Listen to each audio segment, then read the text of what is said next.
Welcome to Learning English, a daily 30-minute program from the Voice of America. I'm Pete Musto. And I'm Dorothy Gundy.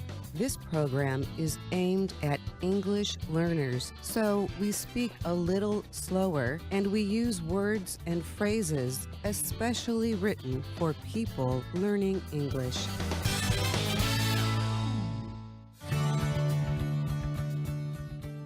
Today on the program, you will hear stories from Anna Mateo, Jonathan Evans, and Steve Ember. But first, this report. Information technology, or IT, has entered into almost every part of modern life, and higher education is no exception. Yet, while many businesses and governments continue to invest in IT products and services, higher education in the United States seems to be following a different path. Research suggests that many U.S. colleges and universities have limited their spending on IT. Some experts argue this is not only harming the schools and their programs, but also the experiences of their students. A group called the Campus Computing Project studies how American higher education uses information technology. Since 1990, it has published a yearly report on technology-related issues on college and university campuses. In October, the group released its latest findings after contacting IT leaders from 242 public and private schools across the country. It asked those responsible for operating campus IT services about how much school administrators supported their work. Many of the IT leaders noted that their departments have faced serious cuts to their budgets in recent years. And about 2/3 said their schools have done little to provide them with the financial resources necessary to recover from those cuts. Over 79% of those leaders questioned said budget cuts made it difficult for them to keep their employees from seeking jobs elsewhere. Kenneth Green is the founding director of the Campus Computing Project. He says that information technology is linked to higher education in more ways than most people understand. For example, before students even think about attending a college or university, they often research the school by visiting its website. But that is only a small part of IT's usefulness to a school, Green said. He added that more and more professors are using technology to improve their educational materials and connect with other educators. Schools use online databases to collect information about their students. And students use the internet to do research, register for classes, and even pay for their college education. Green suggested that a big part of the problem is budget issues that are out of the control of school officials. This is especially true at public education institutions, which depend on money from the government. He noted that during the recession of 2008, most state governments reduced their spending on higher education. The U.S. economy has greatly improved since then, but an increase in financial support for higher education has not followed, he added. Green said it is not as if school officials undervalue the importance of strong, modern IT systems, but it is difficult to keep IT systems operating if the best workers feel they can find better jobs elsewhere. However, Adam McQuinn argues that if schools really understood the importance of IT, they would not choose to spend money in unnecessary ways. McQuinn is with the Information Technology Innovation Foundation, a nonprofit research group not involved in the campus computing project study. He notes the study identifies issues that have been developing in higher education for years. But instead of dealing with those issues, many schools have increased spending in areas other than IT. For example, a 2017 George Mason University study found that colleges and universities added a large number of administrative employees between 2001 and 2011. That number increased 50% faster than the number of classroom teachers added during the period. McQuinn said that many of these administrative positions do not directly relate to student learning or the success of students, and they come at the sacrifice of important services, such as IT. Instead, colleges and universities should accept that investment in IT products and services can actually reduce operating costs, he said. That is because technology can remove the need for workers to do things like record keeping, preparing documents, and requesting money for research. He added that some schools have tried to spread the cost of things like IT by increasing other costs for students. But with the cost of U.S. higher education rising, schools should be trying to reduce financial barriers, he said.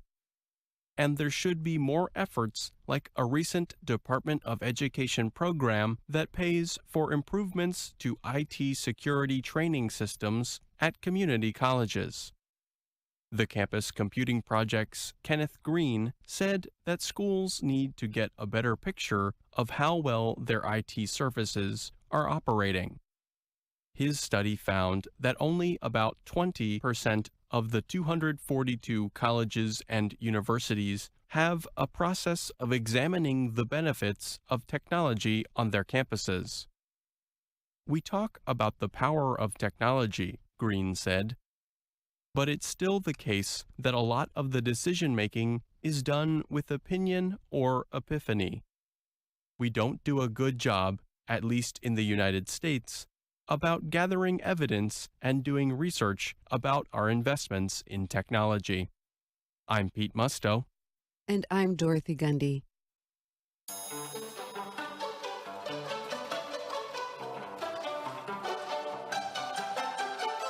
Now, the VOA Learning English program, Words and Their Stories. On today's show about English words and expressions, we're going to talk about bread. Now, most countries around the world have some sort of bread in their food culture. No matter what shape or flavor it has, bread sustains people. It not only helps them to survive, but also to feel satisfied and comfortable. Maybe that is how the word bread got its slang meaning. You see, bread and the raw form dough both can mean money.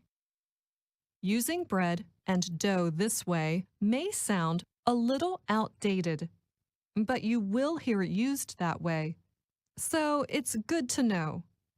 And bread, meaning money, is used in several English expressions.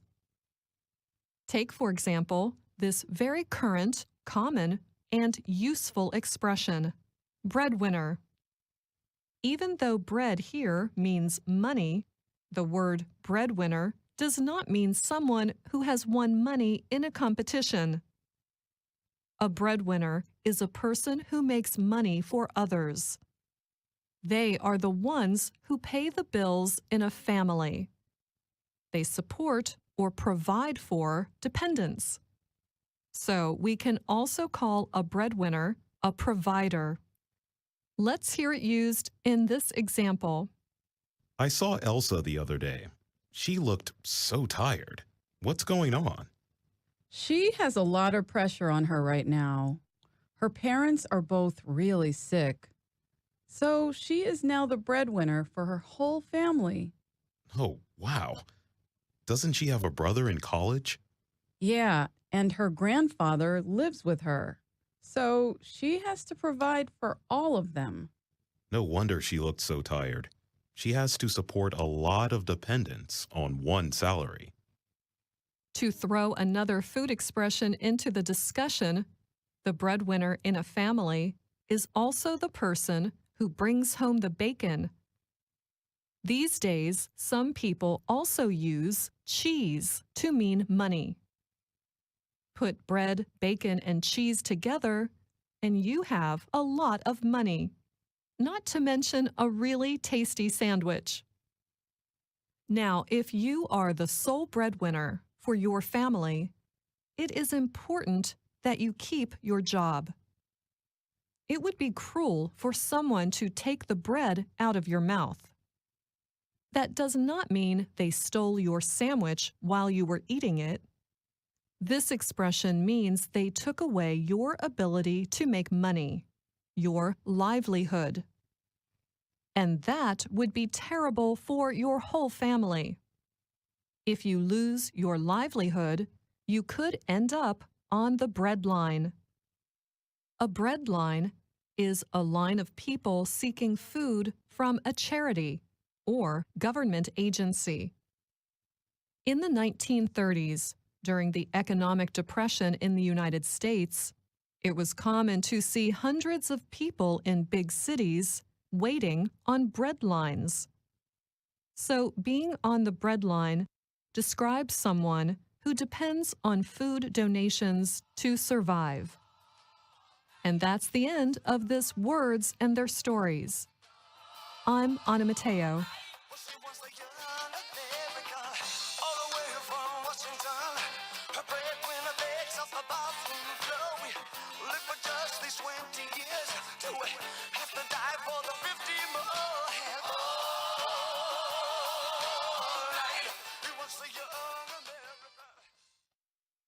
The 67th Miss Universe Beauty Pageant will take place December 16th in Bangkok, Thailand. The competition will include young women from around the world representing their countries. But one South American country, Chile, will not be represented by a native Chilean. Instead, Andrea Diaz, a native of Venezuela, will have that honor.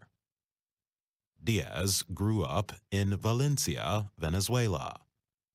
She began training as a model at age 12 at a school there.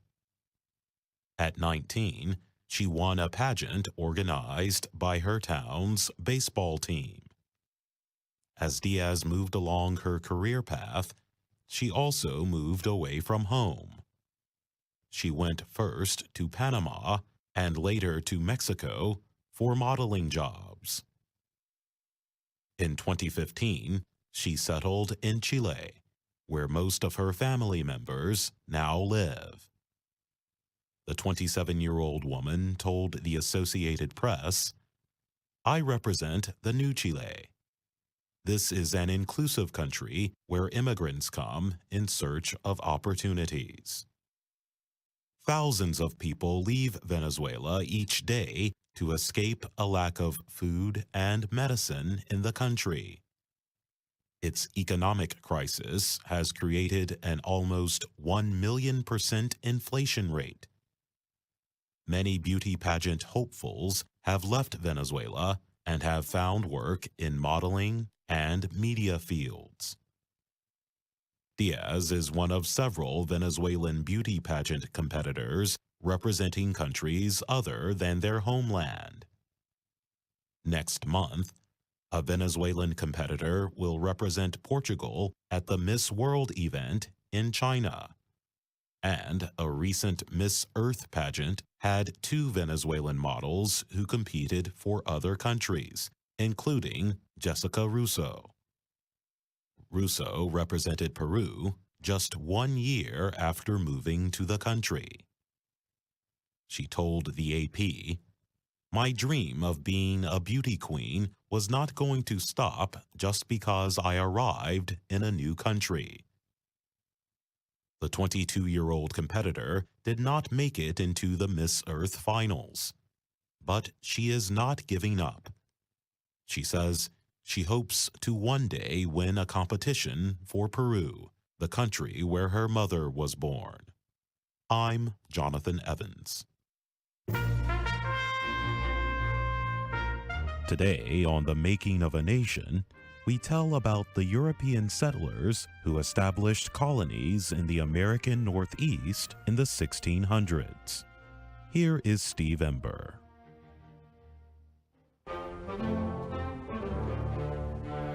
The Puritans were one of the largest groups from England to settle in the area known as Massachusetts.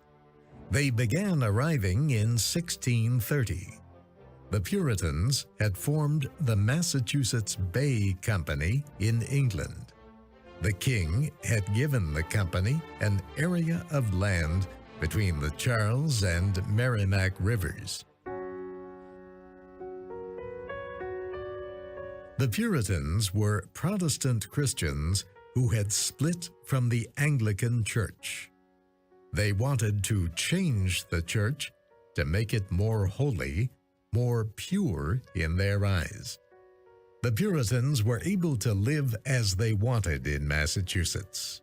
Soon, they became that area's largest religious group. By 1690, 50,000 people were living in Massachusetts.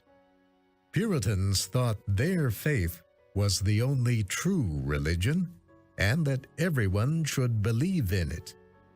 They also believed that church leaders should lead the local government and that all people in the colony should pay to support the Puritan Church.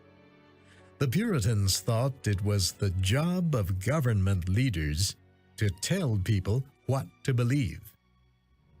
But some people disagreed with the Puritans, who became leaders of the colony. One of those who disagreed was a Puritan minister named Roger Williams.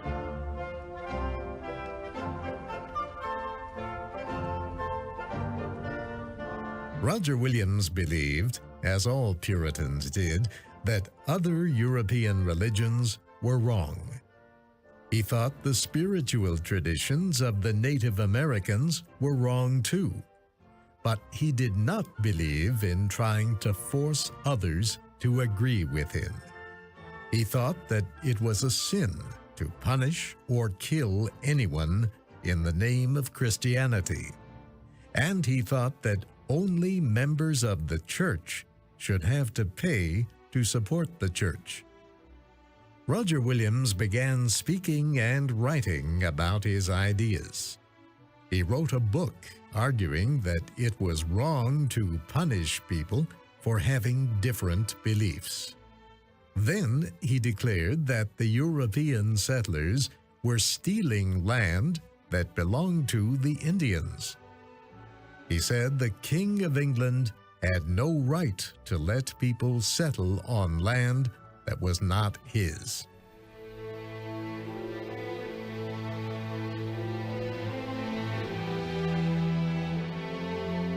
The Puritan leaders of the Massachusetts Bay Colony forced Roger Williams to leave the colony in 1636. He traveled south. He bought land from local Indians and started a city, Providence. The English Parliament gave him permission to establish a new colony, Rhode Island, with Providence as its capital. As a colony, Rhode Island accepted people of all religious beliefs, including Catholics, Quakers, Jews, and even people who did not believe in God. Roger Williams also believed that governments should have no connection to a church. This idea of separating church and state was new. Later, it would become one of the most important of all the governing principles of American democracy.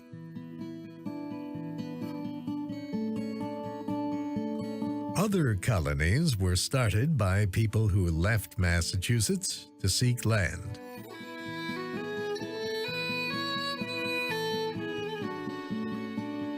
One of those colonies was Connecticut.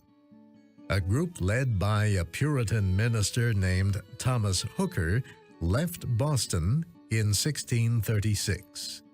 They moved inland and settled near the Connecticut River. Others soon joined them.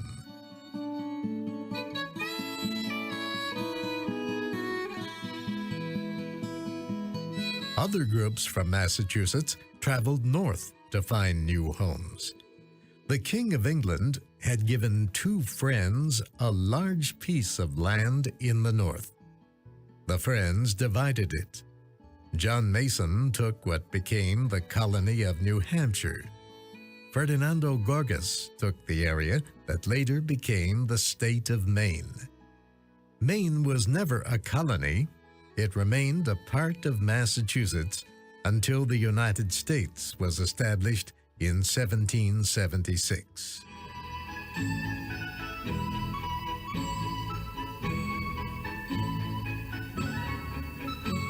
The area that became New York State was settled by the Dutch.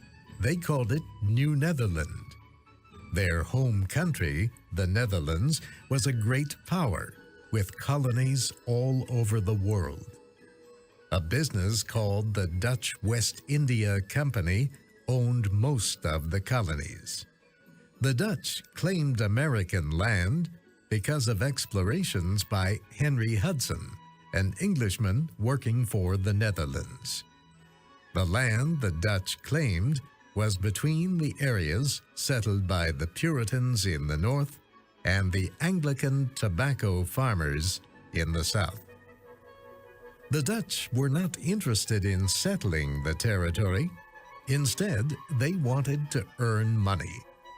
The Dutch West India Company built trading posts on the rivers claimed by the Netherlands. Indians brought animal skins to these posts for use in making goods for buyers back in Europe.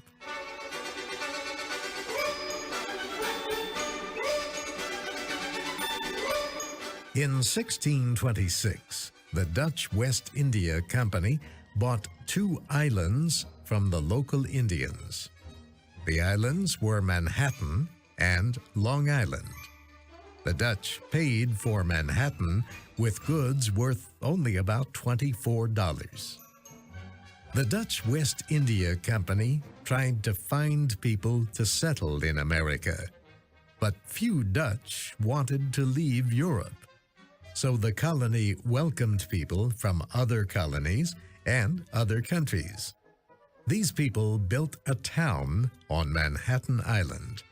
They called it New Amsterdam.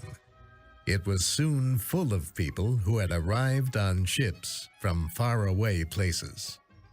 Up until this time, the population was mostly Dutch and British.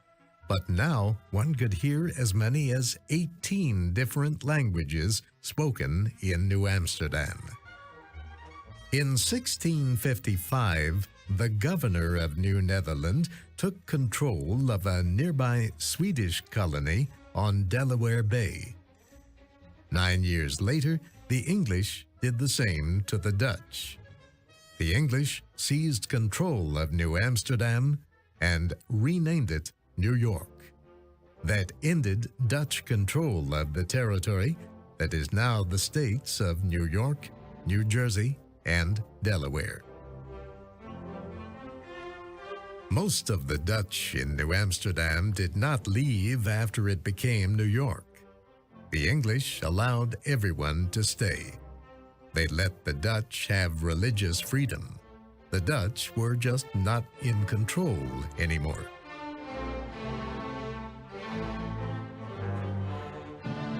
The Duke of York owned the area now. He was the brother of King Charles II of England. The king gave some of the land near New York to two of his friends. Sir George Carteret and Lord John Berkeley established a colony. They called it New Jersey, after the English island where Carteret was born. The two men wrote a plan of government for their colony. It created an assembly that represented the settlers. It provided for freedom of religion. Men could vote in New Jersey, whatever their religion. Soon, people from all parts of Europe were living in New Jersey. Then King Charles took control of the area. He sent a royal governor to rule, but the colonists were still allowed to make their own laws through their elected assembly. The King of England did the same in each colony he controlled. He collected taxes from the people who lived there, but allowed them to govern themselves.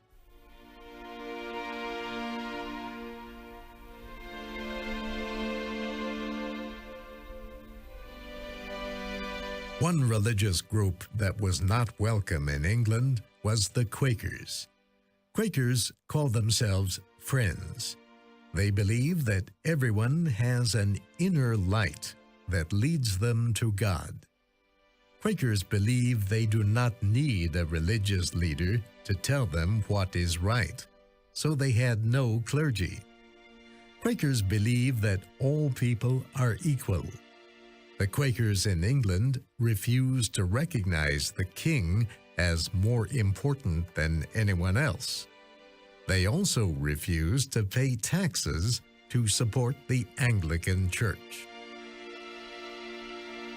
Quakers believe that killing is always wrong, so they would not fight even when they were forced to join the army. They also refused to promise their loyalty to a king or a government or a flag, only to God. For all these reasons, the English did not like the Quakers. Many Quakers wanted to leave England, but they were not welcome in most of the American colonies. One Quaker found a solution. His name was William Penn. William Penn was not born a Quaker. He became one as a young man. His father was an Anglican and a good friend of the king.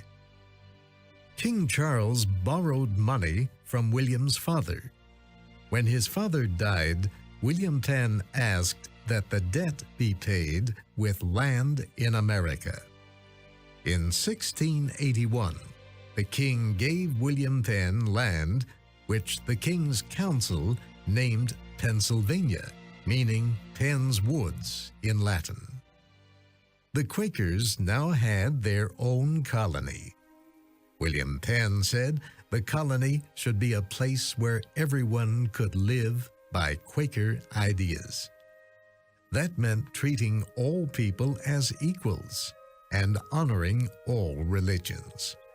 It also meant that anyone could be elected as a leader.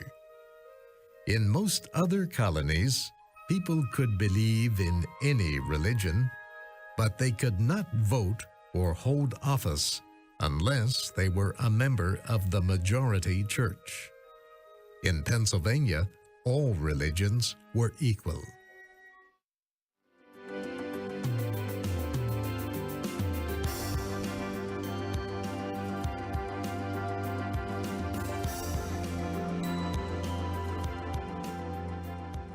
And that's our program for today. Listen again tomorrow to learn English through stories from around the world. I'm Pete Musto. And I'm Dorothy Gundy.